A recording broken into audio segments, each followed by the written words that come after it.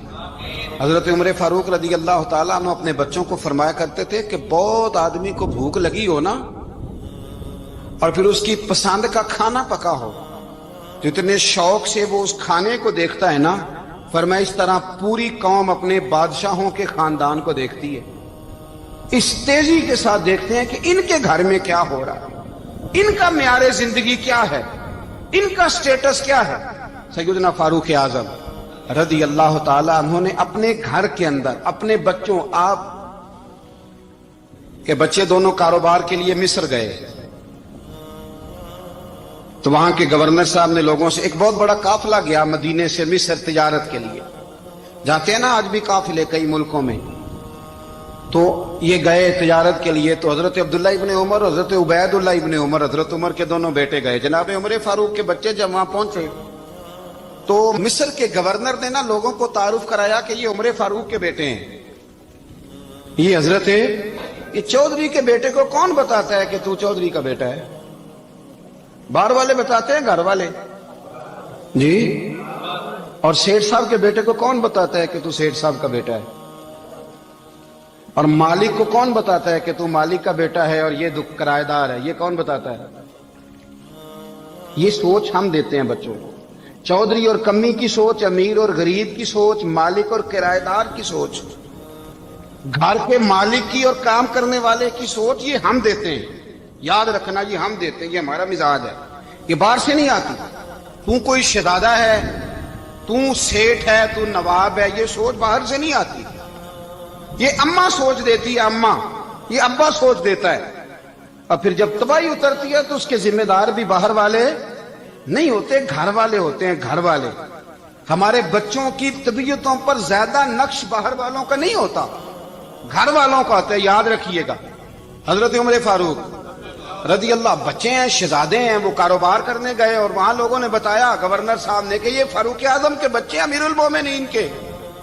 لوگوں نے ان سے زیادہ مال خریدا, تجارت میں زیادہ نفع ہوا. ظاہر ہے کہ وہ آپ کے جو اللہ خیر کرے حکمران ہیں, ان کے کاروبار کتنے ملکوں میں ہیں, کس بنیاد پر ہیں؟ وہ صرف اس بنیاد پر کہ وہ حکمران رہے, ان کے لیے آسان تھا بڑے لوگوں سے تعلقات بنانا. حضرت عمر فاروق رضی اللہ تعالیٰ عنہ کے بچے ڈھیروں مال کما کے جب واپس آئے نا, تو حضرت عمر سے آ کے بچوں نے بطور محبت کا, ابا جی اللہ نے بڑا ہی فضل کیا ہے, بڑا مال کمایا الحمدللہ, یہ دیکھیں کتنا نوازا ہے. تو حضرت عمر کہنے لگے سارے قافلے نے اتنا ہی کمایا, سارے قافلے نے اتنا ہی کمایا؟ تو حضور نہیں, سارے قافلے نے اتنا نہیں کمایا, سب کو اتنا نہیں ملا. وہ تو وہاں گورنر صاحب نے لوگوں کو تعارف کرایا تھا کہ یہ عمر کے بچے ہیں, تو لوگوں نے پھر ہم سے بڑا ہی خریدا. تو حضرت عمر فرمانے لگے ٹھیک ہو گیا, میں بات سمجھ گیا, اس طرح کرو جو تمہاری اصل زر تھی نا, جو راز تھی, وہ رکھ لو, اور باقی سارا مال مال خزانہ میں جمع کرا دو. اس لیے کہ یہ تم نے تجارت نہیں کی, یہ تم نے اپنے باپ کا نام بیچا ہے, یہ تم نے امیر المومنین کے بیٹے ہونے کا فائدہ اٹھایا ہے. فرمایا یہ تمہارا نہیں حق, یہ مسلمانوں کا ہے, اس لیے کہ یہ مال تم نے محنت سے نہیں کمایا, یہ باپ کی کرسی کا فائدہ اٹھایا ہے. اور فرمایا اگر تم نے مال جمع نہ کرایا تو میں مال بھی لے لوں گا زبردستی, اور کوڑے بھی ماروں گا, ڈبل سزا دوں گا. مرضی سے جمع کراؤ گے تو کوڑوں سے بچ جاؤ گے. بڑے بیٹے نے تو جمع کرا دیا, تو چھوٹا تھوڑا پریشان ہوا. تو حضرت عبداللہ ابن عمر چھوٹے کا ماتھا چوم کے کہنے لگے بیٹے چپ کر کے جمع کرا, یہاں بھی فخر کر کے ہم عمر کے بیٹے ہیں, اور قیامت میں بھی فخر کریں گے کہ ہم فاروق اعظم کے بیٹے ہیں. یہاں بھی ناز کریں گے اور وہاں بھی ناز کریں گے کہ عمر کے بچے ہیں. ہمارے باپ نے خود بھی حلال ہی کھایا ہے, اور جب ہماری کمانے کی باری آئی ہے تو ہمیں حکم بھی حلال کھانے کا دیا. بھائی ہمارا مزاج نہیں. بچہ جب لے کے آتا ہے 2 لاکھ روپیہ تو کبھی پوچھے کہاں سے آیا ہے؟ جب وہ پہلے دن غلط دوستوں کے پاس جا کے بیٹھتا ہے تو کبھی نکالا ہے گھر سے اسے؟ یہ بہت سارے خمیازے ہمیں اس لیے بھگتنے پڑتے ہیں کہ ہم ابتدا میں سوراخ بند نہیں کرتے، جب اس میں شگاف پڑ جاتا ہے، سیلاب آتا ہے تو ہمیں ہوش آتی ہے۔ حضرت عمر نے اپنے گھر میں نگرانی رکھی، کڑی نگرانی۔ زیادہ نماز گھر میں پڑھتے تھے حضرت عمر، نفلی نمازیں زیادہ کیوں بلا؟ بھائی یاد رکھیں کہ آپ نے اگر سجدہ کرنا ہے تو بچہ لیٹ جائے گا، وہ اسے پتا کوئی نہیں سجدہ کیا ہے، لیکن جب گھر میں کبھی قرآن ابا جی کھول لیں نا، جب ابا جی کا موڈ بن جائے نا لیکچر دینے کا، وہ گھر میں شروع ہو جاتے ہیں، کہتے ہیں آپ لوگ نماز نہیں پڑھتے اس لیے میرے کاروبار میں برکت کوئی نہیں، تم سویرے قرآن پاک نہیں کھولتے تو میں تباہ ہو گیا۔ تو میاں آپ نے کب گھر میں قرآن پاک کھولا تھا؟ آپ نے کب نماز پڑھی؟ آپ نے کب گھر کے اندر اللہ رسول کا ذکر کیا تھا؟ آپ نے کب حدیث چھیڑی؟ آپ نے بھی تو گھر کے اندر جب بھی آپ آئے ہیں تو آپ نے وہی کچھ کیا جو دنیا دار کرتے ہیں۔ آپ بھی تو اپنا موبائل لے کے الگ کونے میں بیٹھ گئے، آپ نے بھی تو کہا ہے کہ اب تمہارے چینل ختم، اب میری مرضی والا چلے گا۔ تو جو آپ نے کیا ہے بچے بھی وہی کام کریں گے۔ آپ نے بھی گپ شپ لگائی ہے تو وہ بھی لگا رہے ہیں۔ یہ سمجھ لیں جو کام آپ کریں گے، آپ اپنے بچوں کی سیرت میں اس کا جلوہ دیکھ لیں گے۔ بڑی پکی سی بات ہے کہ آپ کو بچے کی عادتیں دیکھ کے سمجھ آ جائے گی کہ میں بھی یہی کرتا تھا اور یہ بھی۔ حضرت عمر فاروق رضی اللہ تعالیٰ عنہ وصال فرما گئے تو آپ کے وصال کے بعد حضرت عثمان غنی رضی اللہ تعالیٰ عنہ نے آپ کی ایک بیوہ سے نکاح کیا، حضرت عمر کی ایک بیوہ سے۔ جب وہ آپ کے نکاح میں آئی تو کہنے لگی حضرت عثمان غنی سے کہ حضور نہ تو میں خوبصورت ہوں اور نہ میں جوان ہوں، نہ آپ کی کوئی خدمت کر سکتی ہوں، میرے ساتھ نکاح کرنا سمجھ میں نہیں آیا۔ کیا شاندار جواب دیا حضرت عثمان غنی نے، کیا خوبصورت جواب دیا۔ فرمانے لگے میں نے اس لیے نکاح نہیں کیا کہ مجھے تمہارے حسن سے دلچسپی تھی یا تمہاری خدمت کی ضرورت تھی، میں نے تو اس لیے نکاح کیا ہے کہ مجھے بتاؤ عمر فاروق گھر کے اندر اپنے رب کی عبادت کس طرح کرتے تھے، وہ قرآن پاک کس طرح پڑھتے تھے، وہ رویا کیسے کرتے تھے، استغفار کا طریقہ کیا، کس وقت کس انداز میں وہ اپنے رب کو یاد کرتے تھے۔ اس لیے کہ عمر کئی دفعہ گھر سے آتا تھا تو میں اس کے چہرے پر نور دیکھا کرتا تھا، میں روشنی دیکھتا تھا، ایک معیار دیکھتا تھا۔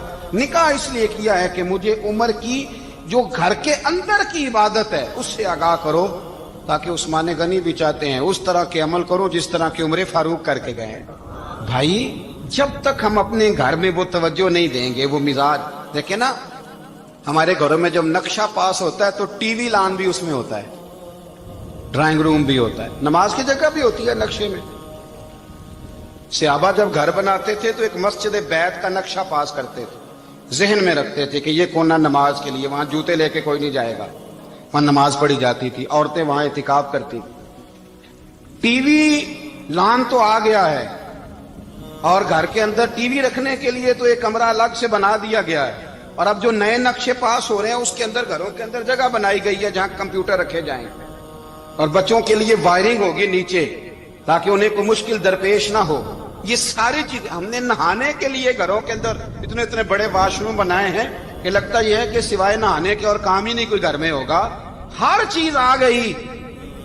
پر اللہ کرے کوئی تفسیر بھی ٹیبل پہ پڑی نظر آئے، کوئی حدیث کی کتاب بھی ٹیبل پہ پڑی نظر آئے۔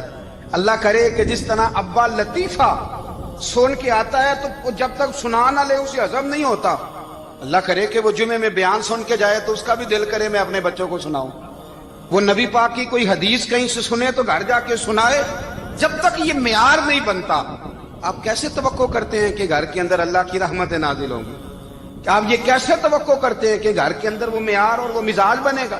حضرت عمر فاروق نے ذاتی زندگی پر جو توجہ دی، گھر والوں کے معیار پر جو توجہ دی حضرت عمر فاروق رضی اللہ تعالیٰ عنہ نے، وہ بھی بڑی دیدنی ہے۔ حضرت ابو موسیٰ اشعری کو نا آپ نے وزیر خزانہ بنایا، وزیر خزانہ، تو حضرت ابو موسیٰ اشعری کہتے ہیں کہ حضرت عمر کو شیخ خزانے میں رہنے تو دیتے نہیں تھے۔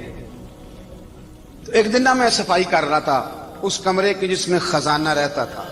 ہمارے تو ملک میں جو جاتا ہے وہ صفائی کر کے ہی جاتا ہے، اللہ خیر کرے۔ اور خیر معیار بدلتا ہے، جو پچھلی حکومت ہوتی ہے وہ قرضہ اٹھاتی ہے، وہ باہر سے جاتی ہے تو قرضہ لے کے آتی، اور جو نہیں آتی ہے وہ کہتی ہے ہمیں پیکج مل گیا ہے، وہ قرضہ نہیں اٹھاتے۔ ان کو کیا ملتا ہے؟ یعنی پچھلی نے قرضہ لیا تھا اور ہم نے، واہ جی واہ کیا خوبصورت انداز ہے، اس کا نام بدل کے نا، انہوں نے قرضہ لیا تھا اور ہم نے، میں کہا بڑے شاندار سیانے بندے ہو گئی۔ اور اللہ تعالیٰ خیر فرمائے. ہمارے جو بڑے شاندار قسم کے دوست ہیں نا، شاندار، جن کا ادب سے نام لیتے ہیں، وہ عرب کے بادشاہ ہیں. ہم تو عرب خالی کہتے بھی نہیں، عرب شریف کہتے ہیں، عرب شریف. انہوں نے پتہ کیا کیا ہے؟ انہوں نے اس طرح کیا ہے کہ جو کشمیریوں کا قاتل تھا نا، اس کے گلے میں میڈل ڈال دیا ہے. یہی کام وہ کرتے رہتے. انہوں نے پہلے انہیں بلا کے مندر بھی بنوائے تھے، ہمیں کوئی شکوہ نہیں، ان کی زمین ہے، اللہ تعالیٰ توفیق عطا کرنے والا ہے. پر خیال یہ تھا کہ چلو کشمیریوں کے زخموں پر نمک نہ چھڑکتے، 2 مہینے انتظار کر لیتے، کچھ حالات سنور جاتے، کچھ تھوڑا انتظار. ہیں ہمارے دوست، ہمارے وزیر اعظم صاحب جب جاتے ہیں تو وہ پھولوں کا ہار ڈالتے ہیں ہمارے دوست. لیکن انہیں وہ حدیث یاد نہیں کہ نبی پاک علیہ السلام نے فرمایا جب میرے مومن کو تکلیف ہوتی ہے تو مجھے بھی گنبد خضرا میں تکلیف ہوتی ہے. انہیں نہ کشمیریوں کا خون یاد نہیں آیا، انہیں برہان وانی کی کٹی ہوئی لاش یاد نہیں آئی، انہیں 30,000 بیوہ عورتیں 30,000 بیوہ عورتیں یاد نہیں آئی، 30,000 بیوہ عورتیں جن کے سواگ اجڑ گئے.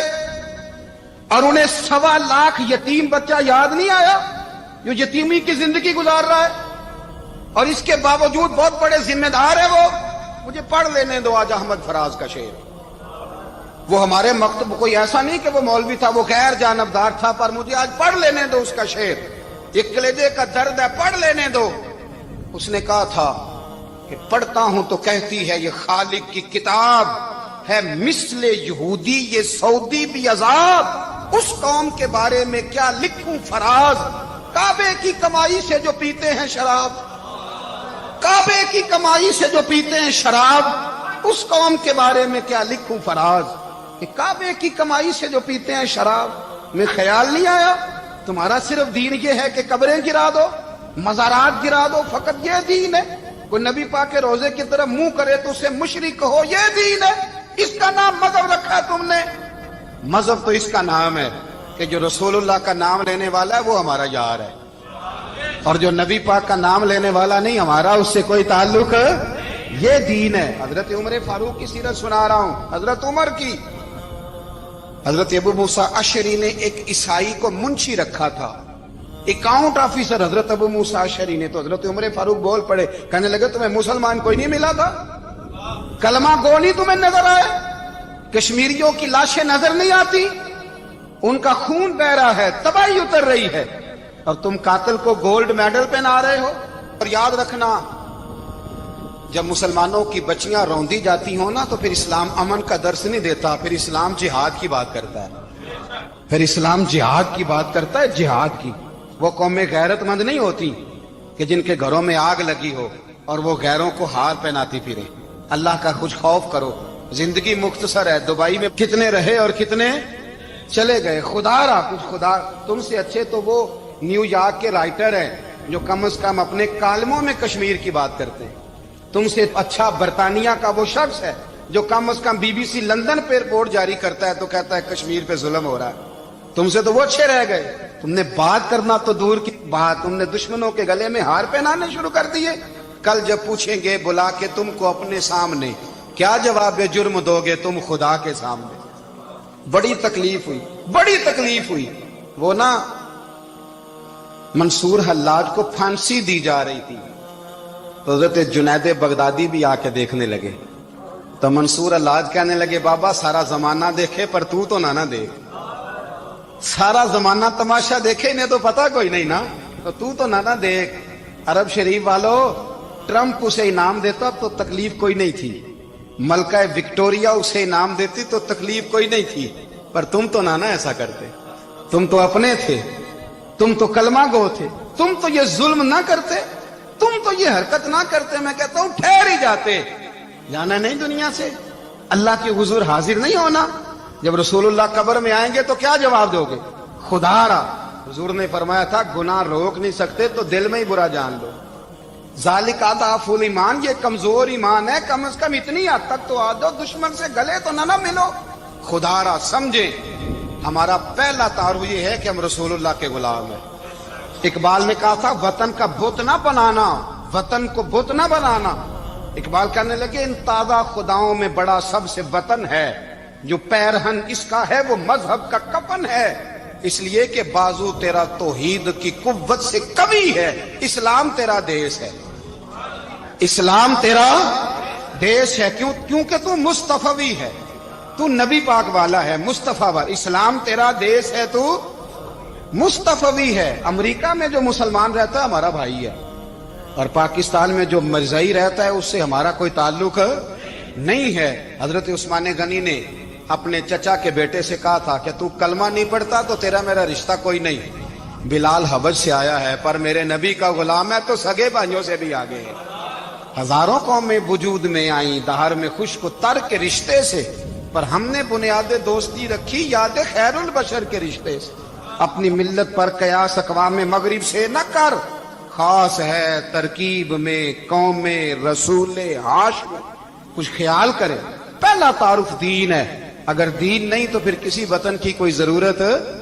اس لیے کہ پاکستان کا تصور اقبال نے پیش کیا نا، تو اقبال کہنے لگے ان تازہ خداؤں میں بڑا سب سے وطن ہے جس کو تم بت بنا کے پوجتے ہو۔ ہمارا وطن تو ہمیں جان سے زیادہ پیارا ہے، پر پہلے پاکستان نہیں، پہلے اسلام، پہلے اسلام تیرا دیس ہے، تو مصطفی ہے۔ تو آمدام برسر مطلب حضرت عمر فاروق رضی اللہ تعالی عنہ۔ حضرت سیدنا ابو موسیٰ اشعری کہتے ہیں کہ میں نے نا صفائی کی، مال غنیمت کی میں نے صفائی کی، تو ایک دینار مجھے نا کہیں پڑا ہوا مل گیا، تو فرماتے ہمیں اجازت ہوتی تھی کہ ایک آدھ دینار ہم اپنی مرضی سے کہیں خرچ کر سکتے۔ تو حضرت عمر کے بیٹا گزر رہا تھا، تو حضرت ابو موسیٰ اشعری کہتے ہیں میں نے صفائی کی تو ایک دینار نکلا، تو میں نے وہ ایک دینار نا حضرت عمر کے بیٹے کو دے دیا۔ میں نے کہا لو بیٹا اپنے چچا کی طرف سے تحفہ۔ تو گھر جا کے انہوں نے حضرت عمر کو بتایا کہ چچا نے پیسے دیے ہیں، چھوٹے بچے تھے۔ حضرت عمر نے حضرت ابو موسیٰ اشعری کو بلا لیا اور بلا کے فرمانے لگے میں تو تمہیں اپنا دوست جانتا تھا اور تو نے میری اولاد کو ہی دنیا دار بنانا شروع کر دیا، میرے بچوں کو ہی تم نے دنیا دار پیسوں پہ لگانا شروع کر دیا، میں تو تمہیں یار سمجھتا تھا۔